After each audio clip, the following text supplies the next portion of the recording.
자, 여러분, 우리가 5가지 제사, 처음에 뭐죠? 번제, 그 다음에 소제, 그 다음에 화목제, 그 다음에 속제제, 그 다음에 오늘 볼 속건제예요.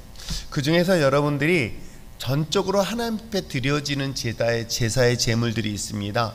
우리가 보았던 것처럼 짐승을 드리는 것이 있어요. 그러니까 밀가루 같은 곡식을 드리는 것이 아니라 오직 생명이 있는 것. 그래서 양, 염소, 양이나 소나 염소나 비둘기, 이와 같이 생명과 관계되어져서 예물을 드리는 것들이 있는데, 그 예물을 드리는 제사의 가장 대표적인 것이 번제요, 또 속제제입니다.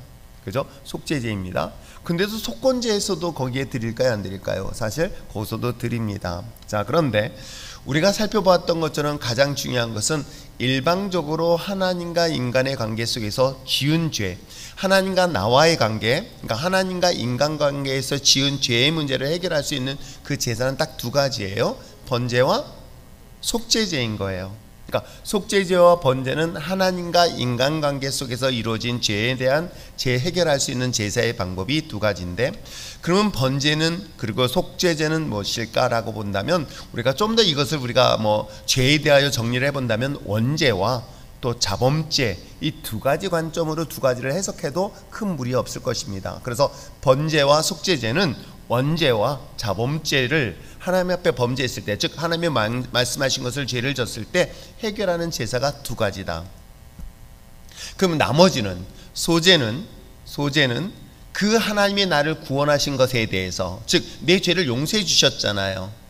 그렇잖아요. 여기에는 그 모든 사람들이 다 해당되는 겁니다. 그래서 여기에 해당되는 모든 사람들이 드릴 수 있는 것으로 가장 쉬운 것이 뭐예요? 곡식이었던 거예요. 그래서 곡식은 모든 사람들이 다 드릴 수 있기 때문에 이 소제는 어떤 의미로는 하나님의 나를 구원하신 것에 대하여 감사합니다 라고 고백하는 것이 소제입니다. 아시겠죠? 자, 이 소제인 것이고요. 또 하나 있습니다. 화목제도 그와 같은 거예요. 그러니까 어찌 보면 소제와 화목제는 우리 죄를 구원하신 그 구원의 은혜에 감사해서 내가 하나님 앞에 예물을 드리는 것이고요. 그 결과물들, 즉 화목제는, 이 소제는 하나님이 나를 구원하셨습니다. 그럼 구원하셔서 그 결과물들이 있을 거 아니에요. 나를 구원하셨더니 나의 모든 흉악이 결박이 풀어집니다. 저주가 해결되어지죠. 그랬더니 하나님께서 나의 사업장을 축복하시고 가정을 축복하시고 또 기도가 응답되어지고 이런 일들이 일어나죠. 이런 일들에 대한 결과물들, 즉 하나님이 우리에게 예배를 드린 것에 대한 그 결과가 온전하게 되어진 것이 화목제거든요. 그래서 소제와 화목제는 내가 하나님 앞에 구원받은 것에 대하여 감사하고 그 감사의 결과물로 드리는 것이 바로 소제와 화목제입니다. 이 2가지를 잘 기억하시면 됩니다. 그래서 번제와 속제제, 소제와 화목제, 이 2가지 관점에서 예배를 드리고 있습니다. 그러면 속건제는 뭐냐면 바로 저와 인간관계 속에서 이루어지고 있는 죄들이 있어요. 사람과의 관계성에서 이루어지는 죄에 대한 해결하는 방법이 속건제인 거예요. 자, 그렇다면 오늘날 제가 여러분들에게 이야기하고 있지만 그건 히브리서 10장을 말씀을 근거로서 본다면 구약의 제사 속에서 번제와 속제제, 바로 이 모든 것에 대한 생명을 누가? 예수님이 대신하여 한 번으로 끝냈다. 왜냐하면 매번마다, 매년마다, 매 절기 때마다 이스라엘 백성들은 계속해서 번제와 속제제를 드려요. 번제와 속제제를 드리는 것은 한 번이 아니라 매번마다 드리는 거예요. 매 절기마다 드렸고 매년마다 드렸습니다. 왜요? 그것이 완전한 제사가 아니었기 때문에 임시적으로 드렸던 거예요. 그래서 신약 히브리서에서 뭐라고 얘기하냐면 이것을 그림자라고 표현을 하고 있는 거예요. 그러니까 구약에서 전통적으로 드렸던 번제와 이 속제제는 바로 예수님의 십자가의 죽음을 통하여 완전한 제사를 드리기 위한 그림자였다. 그래서 구약의 제사의 의미가 바로 이런 의미로 이스라엘 백성들, 그리고 오늘 그걸 이해하셔야 됩니다. 그러면 우리는 번제와 속제제를 드릴 이유가 하나도 없는 거예요. 무슨 얘기인지 아시겠어요? 구약에서는 백성들이 때가 되면은 소와 염소와 형편에 맞춰서 비둘기를 드리던 아무튼 제단에 생명 있는 제물을 드렸습니다. 근데 그것을 누가 대신 드렸습니까? 예수님이, 하나님이신 아들이신 예수님이 대신하여 그 제단의 제물이 되어 있어요. 그러면 더 이상 우리는 번제와 그 다음에 속죄제는 드릴 이유가 없는 거예요. 그 얘기는 뭐냐면 원죄와 그리고 이루어지는 모든 자범죄, 즉 과거의 죄와 현재의 죄와 미래에 대한 모든 죄를 누가 예수님 십자가 죽음을 통해서 끝냈다. 그러면 우리는 어떤 제사를 드려야 될 것인가? 오늘날 우리가 예배를 드린다면 어떤 예배를 드리는가? 그게 바로 소제가 되는 것이고요, 화목제가 되는 것이고요, 속건제가 되는 거예요. 요 세 가지는 지금 오늘날 이 신약교회에서 드려지는 예배의 모습이라는 거예요. 그래서 요거를 잘 기억하시면서 소제가 갖고 있는 특징, 그리고 화목제가 가지고 있는 특징, 그리고 속건제가 가지고 있는 특징, 요 세 가지가 잘 아우러져서 하나님 앞에 온전한 예배자로 나올 수 있는 여러분 됐으면 참 좋겠습니다. 그렇다면 우리가 지난 시간 것도 얘기하면 또 한참 걸릴 것 같고 속건제만 마무리를 한번 하는 것으로 오늘 정리를 해보려고 합니다. 자, 한번 앞부분은 처음 얘기에 나오기를 뭐라고 얘기하고 있습니까? 속죄제는 읽어보겠습니다. 시작. 속죄제는 하나님과의 관계에서 나오는 죄 문제를 해결하기 위한 제사라면, 속건제는 인간과 인간 사이에서 일어나는 죄 문제를 해결하기 위한 제사로 자신과 다른 사람과의 관계 속에서 이루어지는 죄의 문제를 다루고 있다. 이해하시겠죠? 그러니까 하나님과 나와의 관계는 속죄제에 해당되는 것이고요, 또는 번제에 해당되는 거예요. 그러나 사람과 사람 관계 속에서 이루어지고 있는 죄에 대한 것은 뭐다? 속건제에 해당되는 것이다 라고 이해하시면 되겠습니다. 자, 그런데 우리의 특징을 6가지를 한번 살펴본다면 놀랍게도요, 속건제는 특징이 뭐가 있냐면 개인적 제사에 대해서 따라야 되는 첫 번째가 뭐냐면 반드시 보상을 따른다는 거예요. 그러니까 우리가 정해진 것으로 예물을 드리는 게 아니라 이 속죄제는 반드시 내가 어떤 것을 잘못했으면 잘못한 것에 대한 보상을 반드시 지불해야 된다는 것이겠죠. 그러니까 우리가 1절에서 이야기를 하고 있는 게 바로 이 부분을 얘기를 하고 있습니다. 만일 누구든지 저주하는 소리를 듣고서도 증인이 되어 그가 본 것을 알고서도 알리지 아니하면 그가 자기를 져야 할 것이요 그 허물이 그에게로 돌아갈 것이다 라고 얘기하고 있어요. 무슨 내용인지 아시겠죠? 자신만이 아는 범죄가 있어요. 자신만이 알고 있는 범죄가 있습니다. 이 범죄를 지금 하나님 앞에 드려지는데 이것이 마치 어떤 것이에요? 그 소리를 듣고도 증인으로서 역할을 감당하지 못한다면 그 또한 하나님 앞에서 징계를 받는 것. 그러니까 개인적인 범죄에 대한 것은 어찌 보면 은밀하게 자기만이 알고 있는 죄가 있고요. 그리고 이 은밀한 죄를 누가 알고 있을까요? 옆에 있는 지체가 알 수 있을 때 그 지체가 알고 있는 것을 침묵할 때도 같이 받는다는 거예요. 그러니까 잘 이해하셔야 됩니다. 그러니까 자신만이 갖고 있는 은밀한 죄, 그러면 떠오르는 인물이 하나 있어야 돼요. 누가 있을까요? 우리 구약시대 때 자신만이 알고 있는 은밀한 죄. 누구? 크게 가인. 가인이 어떤 자기만이 아는 죄가 뭐가 있을까? 가인은? 다윗. 다윗도 뭐 그중 하나 있고. 좀 더 시대를 좀 더 좁은다면 우리가 잘 알고 있는 것처럼 아간이 범죄를 했을 때 다윗보다 좀 더 범죄한 앞선 사람이라 본다면 대표적인 인물이 물론 다윗도 그 중에 하나 있을 수 있겠지만 뭐 대충 제가 볼 때는 근데 이게 간음은 사실은 그거는 하나님의 율법에 어긋난 거예요. 아세요? 하나님의 율법에 어긋난 문제인 거야. 그런데 아간 같은 경우는 어떤 일을 했어요? 어떤 일을 했습니까? 누가 명령한 거예요? 지도자가 명령한 거예요. 지도자가 명령할 때 거기 있는 것들은 어느 것, 그러니까 전쟁을 치를 때는 때에 따라서는 전쟁의 노획물을 얻을 수 있도록 허락한 것이 있는가 하면 때에 따라서는 그 노획물 자체도 거두지 못하도록 명령한 것들이 있었거든요. 그 여리고 성의 경우는 어떻게 했습니까? 그 성의 노획물은 절대로 어떤 생물같이 다 없애버리고 죽이라 그랬는데 아간만은 몰래 자기만이 은밀한 죄를 져요. 그렇죠? 그로 인한 죄가 징계를 받게 되어지고 그에 따라서 하나님의 심판받는 장면들이 나오잖아요. 그러니까 여기서 개인적인 범죄라는 것은 오직 자기만이 알고 있는 은밀한 죄. 근데 이 은밀한 죄로 인해서 놀랍게도 자기뿐만 아니라 공동에 영향을 미칠 수 있다는 것. 지금 첫 절에 이 얘기를 하고 있는 거예요. 그러니까 내가 그래서 이게 참 이걸 어떻게 해야 될지. 그래서 여러분 혹시 내가 뭐 문권사가 잘못한 게 있네, 허물이 있어요. 그래가지고 이걸 공동체한테 다 얘기를 해가지고 드러내가지고 혼을 내게 되나? 이건 참 고민되는 문제인 거야. 이럴 때 침묵해야 될 것인가 말 것인가? 어떻게 해야 될까요? 근데 아무튼 1절에 그렇게 이야기를 하고 있어요. 만일 누구든지 저주하는 소리를 듣고도 증인이 되어 그 본 것이나 알고 있는 것을 알리지 않는다면 라고 얘기하고 있는 거예요.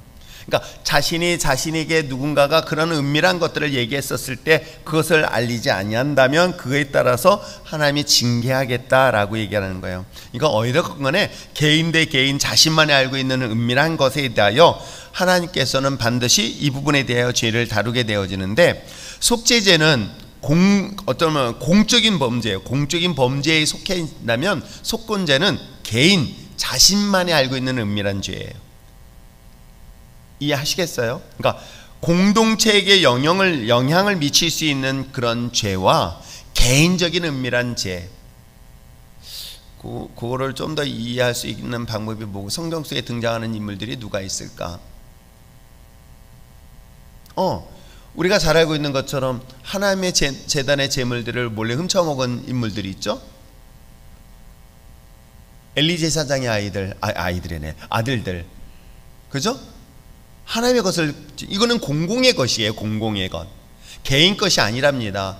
제사장으로서 이 공공의 제사의 제물 중에서 하나님의 것을 드릴 것을 어떻게 해요? 훔치는 행위가 나오는 거예요. 이런 것들에 대해서는 속죄죄인 거예요. 그러나 개인에 대한 것, 개인에 대한 문제, 개인에 대한 것들에 대한 그것은 속건죄에 해당된다라고 이야기를 해주면 맞을 거예요. 자, 두 번째 얘기하고 있는 것은 부정한 것과 접촉한 것에 대한 이야기를 하고 있습니다. 그게 2절과 3절의 내용인데, 어찌 보면 위생적인 면을 강조하고 있으며 전염시킬 수 있는 그 성질 때문이라고 이야기를 할 수 있습니다. 단순히 이거는 전염을 위한 것, 위생적인 면, 그런데 더 중요한 것은 거룩함이라는 거예요. 우리가 거룩하게 구별되어지는 삶에 대한 이야기를 하고 있습니다. 이건 좀 더 확대되어지고 좀 더 확장된 의미를 생각한다고 한다면, 때에 따라서 우리 그리스도인들이 단순히 거룩하지 아니한 것에 나도 영적으로 스며들 수 있다 없다, 부정한 것들이 스며들 수 있다 없다, 들 수가 있어서 그래요. 그러니까 우리에게서 이 부정한 소리를 듣게 되어지면 나도 모르게 부정적인 것들이 내 마음속에 씨앗이 심어지는 거. 그러니까 우리가 보여주고 있는 것처럼 사랑과 사랑 또는 부정한 것과 부정한 것에 대한 접촉하는 이 죄는 단순히 무슨 혈루증을 앓고 있는 것이라던가 문둥병 같은 그런 전염병을 뛰어넘어서 저와 여러분이 거룩한 믿음의 자녀로서 세상과 거룩된, 즉 구별된 삶을 살아야 될 것에 대한 이야기를 이 속죄죄를 통해서, 이 속건죄를 통해서 이야기를 하고 있는 것입니다. 또 세 번째 할 수 있는 건 뭐예요? 해야 할 것을 하지 않는 죄에 대한 이야기를 하고 있어요. 자, 5절 4절 말씀 한번 읽어볼까요? 자, 4절 읽겠습니다. 시작. 만일 누구든지 입술로 맹세하여 악한 일에서든지 선한 일에서든지 하리라고 함부로 말하면 그 사람은 함부로 말하여 맹세한 것이 무엇이든지 그가 깨닫지 못하다가 그것을 깨닫게 되었을 때는 그중 하나에 그에게 허물이 있을 것이다. 무슨 얘기입니까? 자기가 약속했어요. 맹세를 했습니다. 그 맹세해야 된 것은 반드시 해야 된다. 우리 이것은 절대 안 하겠다, 뭐 그런 거 있잖아요. 약속하는 거 있잖아요. 제가 우리 아이들 옛날에 교육시킬 때 이것 때문에도 저한테 혼을 났거든요. 그러니까 우리가 거짓말을 하지 않는 것에 대하여 우리 아이들에게 항상 어렸을 때 교육을 시켰습니다. 거짓말은 정말 하나님이 기뻐하지 않는다. 거짓말을 하는 것은 너 공부 못해도 괜찮아. 밖에 나가서 사고 쳐도 문제되지는 않아. 뭐 장난을 쳤던 사고를 쳤던 뭔 해도 상관은 없다. 그러나 한 가지, 거짓말은 하지 마라. 거짓말하는 것은 너는 전부를 잃어버릴 수 있다. 그리고 거짓은 처음부터 악한 것이기 때문에 하지 말라고 교육을 시켰어요. 근데 그 중에 하나가 뭐냐면 이 약속도 거짓말이라고 얘기해 준 거예요. 약속했으면 반드시 지켜야 된다. 아시겠어요? 그러니까 그 얘기를 하는데 바로 여기서 레위기의 말씀을 근거로 하는 거예요. 내가 맹세를 했습니다. 할 것과 하지 말아야 될 것을 맹세를 했습니다. 그러면 어떻게 하라는 거예요? 그것을 반드시 지켜야 된다라는 것을 이야기를 하고 있는 거예요. 물론 여기서의 맹세라는 것은 어떻게 해요? 하나님 앞에 맹세하거나 서원을 말하는 게 아니에요. 사랑과의 약속, 그렇더니 이 약속을 지켜야 되는 것 때문에 딱 걸렸던 사람이 또 하나 등장이 기억이 나는 사람이 있죠. 그것 때문에 결국 이스라엘에 두고두고 문제가 됐던 여호수아. 기억나나요? 기브온 족속을 보고 약속을 해버리잖아. 내가 너희를 멸하지 않겠다. 그렇기 때문에 이 소원하는 거, 약속하는 것은 함부로 하면 안 되는 거예요. 이게 악한 것을 구분하지 못하고 함부로 약속했다가는 하나님은 그 대가를 지불하게 된 아주 비참한 결과. 이게 별거 아닌 것 같은데요, 그 결과는 엄청난 역사의 한 획을 그어버리는 사건이기도 합니다. 설마 여호수아가 이렇게 될 줄이야 누가 알았겠습니까? 이게 이스라엘의 멸망의 단초가 될 줄이야 누가 알았겠어요? 이런 것들. 그래서 우리가 약속을 하되 맹세를 하되 하지 말아야 될 것, 할 것에 대한 것은 분명히 우리가 잘 구분해야 되고 잘 알아야 되는가. 그래서 실질적으로 여러분 한 사례를 생각해 보면서 제가 메모해 놓은 것 중에 하나가 example, 샘플이 있다고 한다면 돈 빌리는 거예요. 그래서 여러분 차라리 돈을 주겠다, 안 받겠다 하면은 거래하세요. 그러나 돈을 빌리는 순간은 반드시 갚아야 되고요. 아시겠습니까? 이 얘기를 하고 있는 거예요. 이 샘플을 얘기하는 거예요. 그래서 저희 교회에서는 돈 거래는 하지 마십시오. 만약에 여러분 누가 우리 김수일 집사님이 저기 문정숙 권사님한테 돈을 10,000원만 빌려달라면은 문정숙 권사님이 이렇게 얘기하세요. 목사님한테 허락받고 오세요. 아셨죠? 네, 꼭 하셔야 됩니다. 네. 그 10,000원 정도는 제가 빌려줄 거예요. 빌려준 게 아니라 드릴 수 있습니다. 근데 교회 안에서는 그 어떤 것도 돈 거래는 하지 마시기 바랍니다. 그러나 돈은 내가 안 받겠다라고 한다면 그거는 우리가 섬길 수 있는 마음으로 드리셔도 그건 괜찮아요. 아시겠죠? 그는 기본적인 원칙을 제가 그렇게 잡아놨으니까 꼭 기억하시기 바랍니다. 왜냐하면 이것이 바로 오늘 여기서 이야기하고 있는 우리 4절의 내용의 근거를 하고 있기 때문에 그래요. 왜냐하면 내가 돈을 빌렸는데 그걸 갚지 않잖아요. 약속했단 말이에요. 그걸 갚지 않은 것에 대한 하나님의 징계는 여러분 생각보다 무서워요. 아시겠어요? 또 하나 있습니다. 하나님의 성물을 잘못 다룬 죄가 있습니다. 그에 대한 제사인데 하나님에 속한 것은 거룩한 것으로서 그것을 잘못 다루고 사용하는 문제에 있어서 무엇일까요? 여러분 여기서는 우리가 하나님의 것이라고 생각했더니 여기 있는 뭐 강대상 뭐 이 성물들 이걸 얘기하는 게 아니에요. 여러분 제가 말씀드린 이 속건제는 속죄제와 달리, 그러니까 성물은 하나님께 드려졌던 성소와 지성소 안에 들어가 있는 그런 거룩한 물건만이 얘기하는 게 아니에요. 이 속건제는 뭐냐면 여러분 잘 들으세요. 여러분 하나님의 것 중에 하나가 뭔지 아세요? 여러분이 매일같이 잘못 사용하고 있는 것 중에 하나가 뭐예요? 크게 얘기해. 그냥 아들한테 소리 지르듯이 해봐. 아들한테는 막 하는데 왜 소리는 왜 이렇게 못 내? 뭐라 그래? 시간. 예배 시간이 아니라 시간. 아세요? 시간도 하나님의 것이에요. 하나님의 것을 우리가 받아서 그걸 사용하는 거고요. 그래서 그 시간 관리하는 것도 정말 중요한 것입니다. 물질도 마찬가지인 거예요. 돈도 내가 돈 벌어서 내가 수고했으니까 내가 내 거라고 생각하지만요, 이 돈 또한 하나님이 주신 거예요. 그래서 이 모든 것들을 잘 관리하는 것. 그래서 여기서 이야기하고 있는 것처럼 이것을 잘 다루지 못한다는 것은 시간을 잘 다루지 못하고 하나님이 내게 주신 재능을 잘 다루지 못하고 물질도 잘 다루지 못하는 것, 이것은 분명히 징계를 받는다라고 얘기를 하고 있는 거예요. 그래서 제가 여러분들에게 단돈 1,000원을 아까워할 줄 안다. 100만 원을 아까워하지 않을 수도 있어요. 아니 1,000만 원도 아까우지 않을 수 있어요. 이번에 인도네시아 팔렘방에 우리가 선교센터를 구입을 하려고 합니다. 약 8천만 원 정도 돈이요. 와, 엄청나게 많네. 아깝지 않냐? 라고 하지만은 여러분 그거는 아깝지 않을 수 있어요. 그런데 단돈 1,000원을 아까워할 줄 아는 게 있어요. 뭐예요? 우리 교육자들한테는 절대로 하지 말라는 것 중에 하나가 노숙자들이 와가지고 1,000원만 달라는 거예요. 그럼 그 1,000원을 뭐 할 거냐 합니다. 배고파서 식사를 하려고 그런대요. 그럼 밥을 사주라고 그래요. 차라리 10,000원짜리 15,000원짜리 밥을 사주더라도 돈은 절대 1,000원 주지 마라. 왜요? 이분들은 그 1,000원을 가지고 뭐 하는지 아시죠? 술을 마셔요. 진짜로 술을 마신다고 합니다. 그렇기 때문에 천원은 쉬울 것 같지만 오히려 천원을 나쁘게 사용하는 것이겠죠. 저는 그것은 굉장히 바람직하지 않다. 왜냐하면 이건 내 돈이 아니고 하나님의 것이기 때문에 단돈 1,000원을 제대로 써야 되는 것이 맞다. 다른 사람을 죽이는데 예를 들어 1,000원을 가지고 마약을 사는데 사용해야겠다. 그거는 정말 큰 잘못이겠죠. 특히 우리나라는 뭐 그런 경우가 많지는 않지만 미국의 홈리스 같은 경우는 대부분이 돈을 받으면 뭐 하는지 아세요? 미국도 마찬가지로 술을 마시지만 마약을 해요. 거기는 돈을 받으면 마약을 하는데 한 분이 있는데 제가 그 영상을 보면서 참 감동을 받았어요. 저도 가끔 이제 미국 가면은 홈리스들한테 뭐 1불을 주든 5불을 주거든요. 그분들이 배고프다고 해서 믿고 죽이면 제 동생이나 제 아는 분들은 주지 말라고 막 그래요. 그런데 정말로 어느 분이 100불을 준 거예요. 근데 100불은 우리가 생각하는 것처럼 얼마 안 돼갔지만 그 사람들이 엄청나게 큰 거예요. 이분이 감동을 하는 거예요. 감격을 하는 거 막 울면서. 근데 그분은 뭐 하는가 추적해서 봤더니 이분이 큰 마트를 들어가는 거예요. 그래가지고 마트에 들어갔는데 술집 같은 데더래요. 그래가지고 아, 술 사는가 보다 했는데 그게 아니라 거기서 빵을 한 보따리 산 거예요. 빵을 한 보따리 사가지고 자기같이 홈리스들 한 사람들한테 그걸 하나씩 나눠주고 있더라는 거예요. 아, 그렇게 해서 선하게 하는 사람들도 있구나. 그러면 100불은 정말 가치 있게 쓰는 것이겠죠.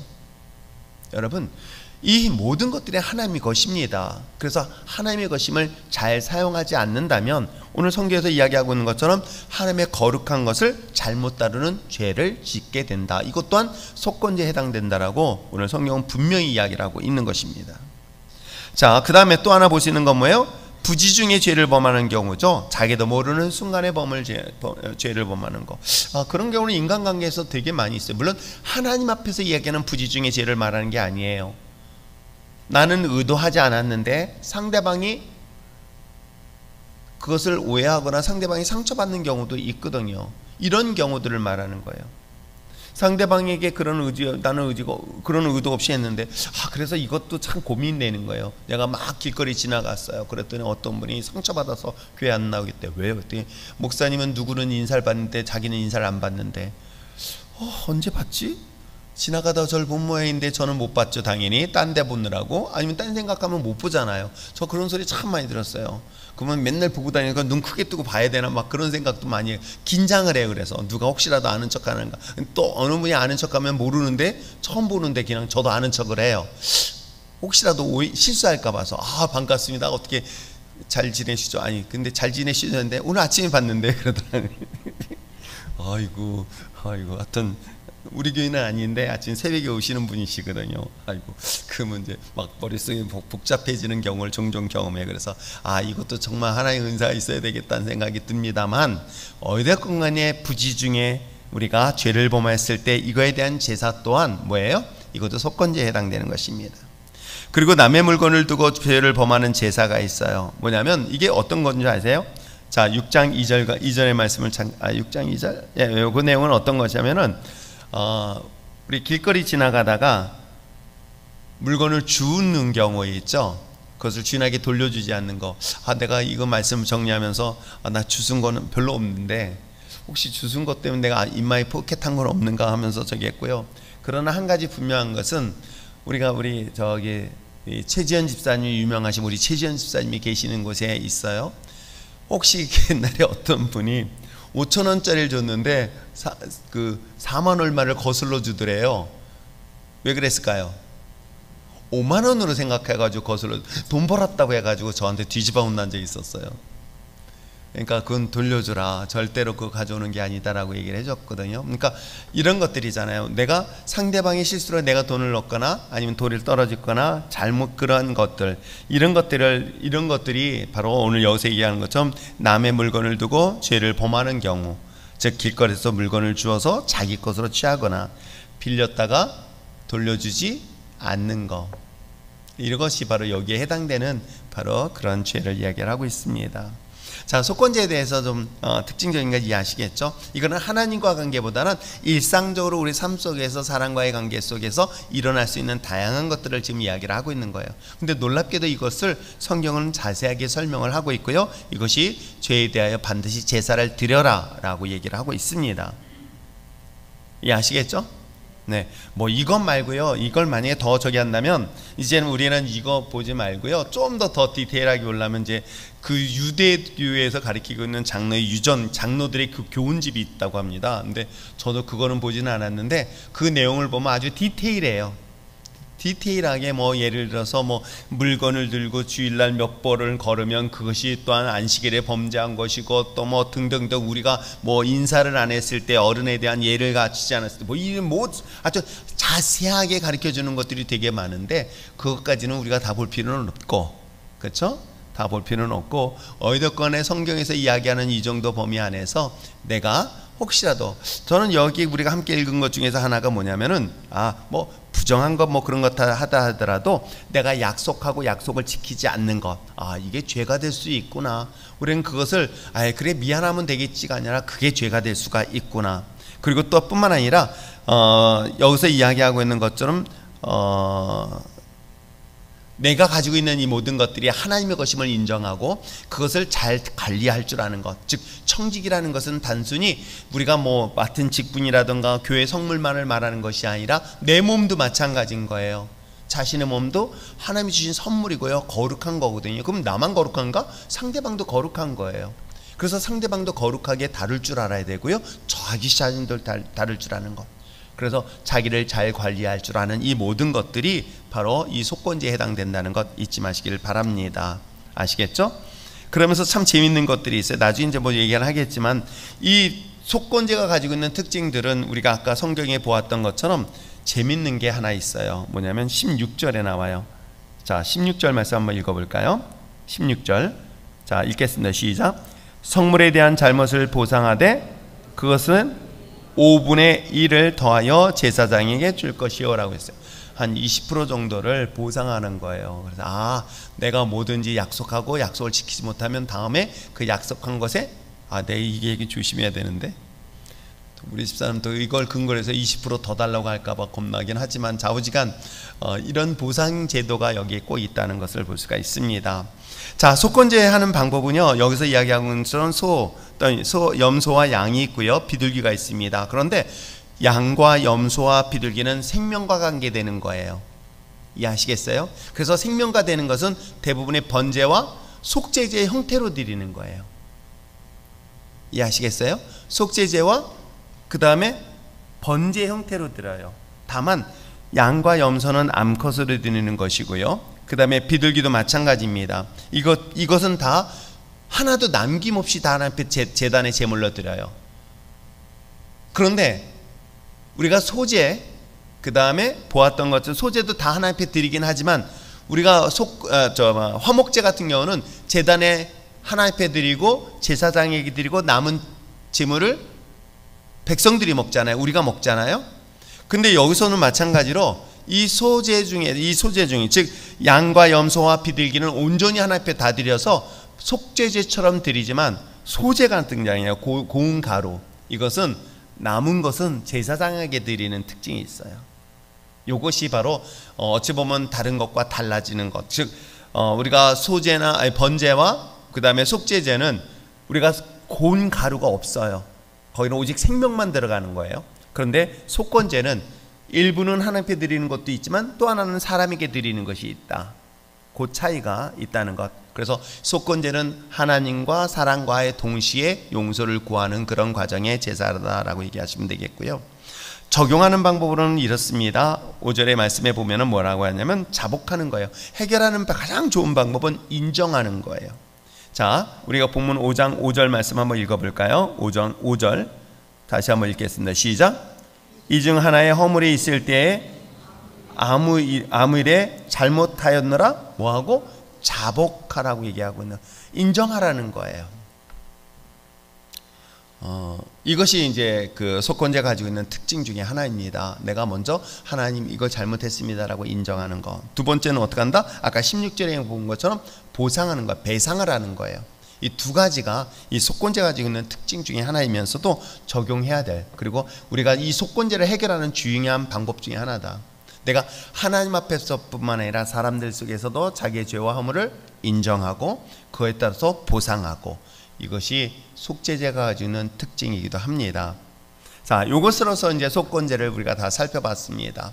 자, 하나님 앞에 드렸던 번제, 또 속죄제, 그리고 소제는 하나님이 나를 구원하신 것에 대하여 감사하여 전적으로 드리는 소제, 그리고 그 소제를 받으셨음으로 인하여 내 삶에 어떤 일들이 일어날까요? 제사는, 예배는요, 여러분 잘 들으세요. 예배는 반드시 결과물들이 있어야 되는 거예요. 그러니까 영혼이 잘된 같이 범사에 잘 된다는 말씀을 여러분 기억하시겠죠?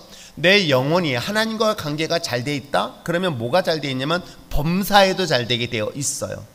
근데 범사에 뭔가 잘 안 돼 있다면 여러분 그 원인은 대부분이 하나님과 나와의 관계 문제인 거예요. 하나님과의 관계 문제가 있을 때 내가 범사에 어떤 문제가 생겨버리는 거예요. 그러면 이걸 점검하기 참 쉬워요. 내가 어떤 일들인데 잘 안 된다, 틀어진다, 문제가 생긴다. 이것은 나와 하나님의 관계의 문제에 있다고 보시면 딱 맞아요.